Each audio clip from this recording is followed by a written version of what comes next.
ఈ రోజు నేను అందరి సమక్షంలో చెప్తున్నాను, అయ్యా రేవంత్ రెడ్డి, నువ్వు గాని రేవూరు ప్రకాష్ రెడ్డి గాని వాళ్ళ తాత గాని వాళ్ళ అయ్య గాని ఎవరైనా గాని నేనే ఇక్కడ ఎమ్మెల్యేని, ఖచ్చితంగా నేనే నిల్చుంటా, నేనే గెలుస్తా. అర్థమైందా?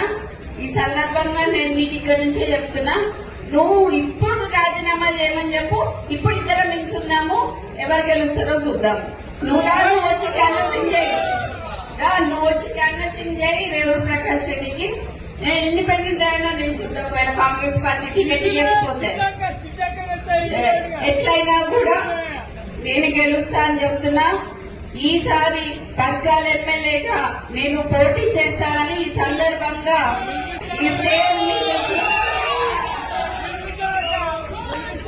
ఈ స్టేజ్ మీద నుంచి నేను మీకు అందరికీ చెప్తున్నా. ఇది గతంలో చెప్పినా, కానీ ఇవాళ నేను ఎందుకు చెప్తున్నా అంటే 2 ఏళ్లుగా గెలిపేయమని చెప్పి అసందర్భంగా మాట్లాడిండు కాబట్టి, అనవసరంగా నన్ను రెచ్చగొట్టిండు కాబట్టి నేను ఇలా రావాల్సి వచ్చింది, ఇంకా మాట్లాడాల్సి వచ్చింది. నీ ఇంకా బయటికి తీయాల్సిన చాలా ఉంటాయి.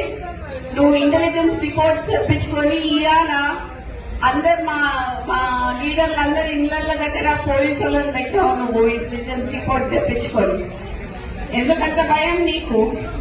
నువ్వు మాట్లాడింది తప్పని నీకు కూడా తెలుసు కాబట్టి.